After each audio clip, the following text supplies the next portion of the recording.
The other day I was messing around with a game that's been in the bargain bin for some time. Hyrule Warriors for the Wii U. It's a fun little game that was remade for the 3DS as the Legends Edition, and then again for the Nintendo Switch as the Definitive Edition, aka the Why Did You Buy the Previous 2 Editions of This Game Edition. It's nice for mindlessly hacking away at enemies as more obscure Zelda characters, like Agatha the Bug Catcher, the one that fans were just dying to play as, I guess. And also Tingle. But there are also some cool characters in the mix, like Skull Kid from Majora's Mask or Midna in Twilight Midna. This got me thinking, if this game was popular enough for Nintendo to have remade it 2 times in just a few years, 2014, 2016, and 2018, maybe it's popular enough to get a sequel too. After all, there's a Fire Emblem Warriors game as well. And the one thing Hyrule Warriors could have definitely handled better is its DLC characters. For example, Agatha the Bug Catcher is in the main story and Skull Kid is not. I'm fine with Agatha being a character, but why is the villain from one of the best Zelda games relegated to just DLC? Hopefully the second Hyrule Warriors game handles that better. In general, I do like how Hyrule Warriors has given more obscure characters like Marin more attention. Assuming Nintendo wants a second Hyrule Warriors, this is my top 10 list of characters I think they should include.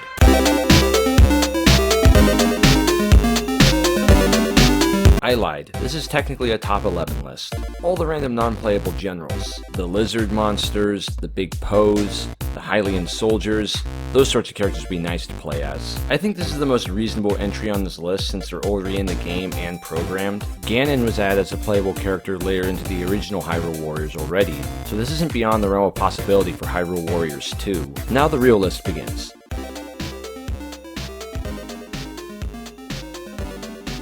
Guru from Majora's Mask. That guy with the musical box who stole the mask from the dog. Lots of pent-up anger, a shiny bald head, and a deadly music box stinger. What's not to like? I guess he was also an Ocarina of Time and Oracle of Seasons, but whatever. So yeah, kinda random, not really a character you'd associate with combat, but then again, how random is Agatha the Bug Catcher? Guru has the potential for a lot of cool music-oriented attacks, and he's been in a few titles already, so he'd be cool to play as. Maybe he can switch from being happy and mad as a moveset, and a lot of his moves could revolve around the other members of his troupe, or those animals he used to work with. Either way, I'd be happy seeing more characters from Majora's Mask, or whatever version of him that's being used.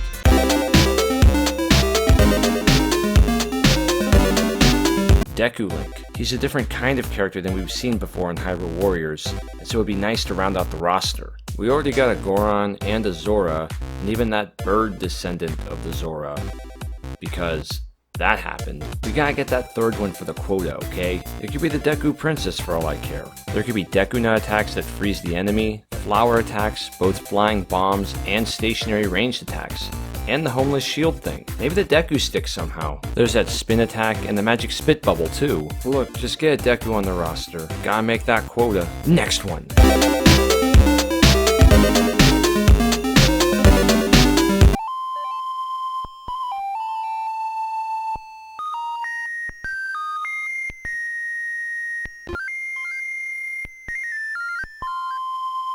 Riki, Moosh, or Dimitri from Oracle of Seasons and Oracle of Ages. Those animals you rode around in on those games were super helpful for getting around. Way cooler than that horse. They had a flute you used to call them, and they actually spoke to you and had personalities. Epona never spoke to you, except for that one time. They were mainly useful for jumping over pits in the ground and traversing the world, until you got the Rock's Feather, that is. But Riki was a champion boxer who could make whirlwinds, and Moosh could sorta fly. Maybe he could have earthquake-based attacks. We already had Epona as an alternate weapon for Link, and it'd be kinda cool to get more animal-based characters. Either way, they should be in Hyrule Warriors 2, assuming it happens.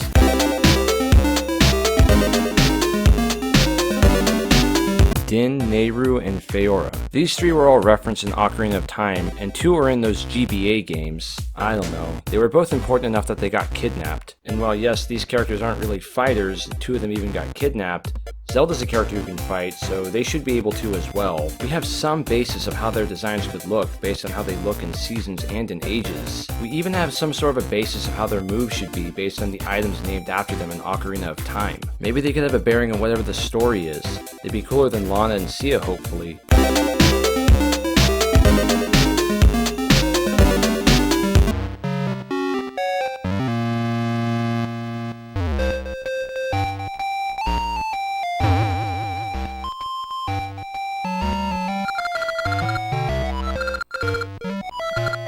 Maple from Oracle of Seasons and Oracle of Ages. She She's a girl who's got a flying broomstick and a powerful vacuum. She's constantly bumping into Link and stealing valuables and occasionally dropping valuables too. I'm mainly putting her at number 6 because I think she'd be interesting to play as. Plus, more attention to the Game Boy Zelda games is always welcome. She could fly around and steal money from enemies or just Luigi's Mansion them away or something. This wouldn't be the first time we'd see some subtle references to the Mario franchise in Hyrule Warriors either.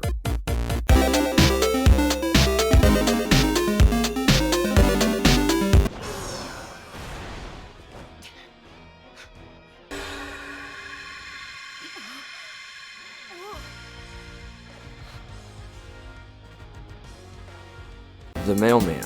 Alright, I know I'm sort of showing a bit of favoritism towards Majora's Mask, but that's only because it's my favorite. The Mailman is a tragic figure, honor-bound to uphold the schedule beyond even his own life, only willing to leave his post from the moon crashing into the earth because the mayor's wife directly orders him to leave. He's a man of discipline, a man who's ruled by the almighty schedule, a man whose mastery of time is surpassed by perhaps only the hero of time himself. He could have all sorts of time-based attacks where he freezes his enemies, or outruns them in a race, or maybe he just tells them he does not have time for them today.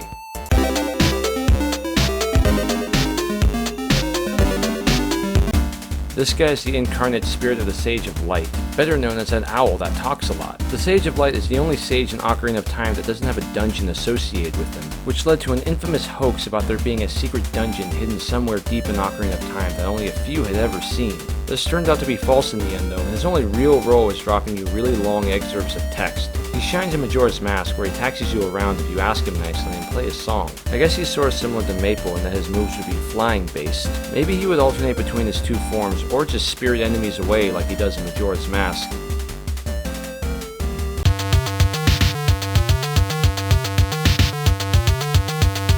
The sage from Gerudo Desert in Ocarina of Time. I feel like she was sorta left out. Darunia and Rudo made it in, and even played a role in the story in Hyrule Warriors. What's wrong with her? She's a sage too, and she's from Gerudo, so there's a lot of potential about how she might fight enemies.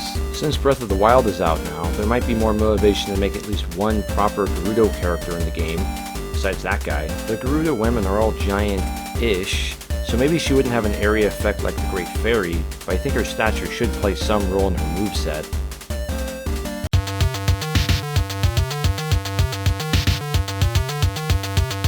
Basically the best character in Skyward Sword hands down. The canon he made is in Hyrule Warriors. Just give us Groose, Nintendo. We got that computer sword fee, alright? Give us Groose. I don't know what his attacks would be like. But remember, Agatha is a character in Hyrule Warriors. If she can have attacks, I'm sure Groose could too. Maybe he could get his henchmen to throw stuff at his enemies. Or he could be like Tingle, but instead of courting a random fairy and accidentally hurting his enemies, he could be trying to impress Zelda and accidentally hurting his enemies in the process. He's also got that cannon he could use. Either way, give us Groose.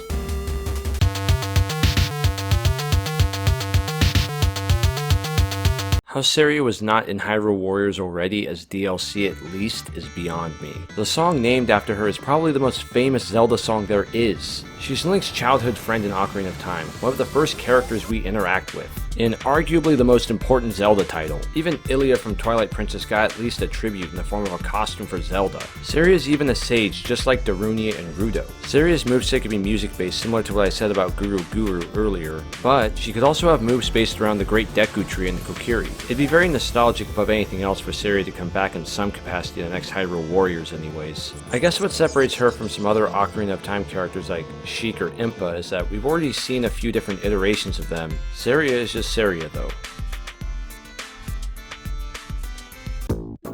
So yeah, that's my list. It's probably irrelevant, but there you go. If you have an idea for your own top 10 list, leave it down in the comments below. And if you like this video, click that like button to support the channel.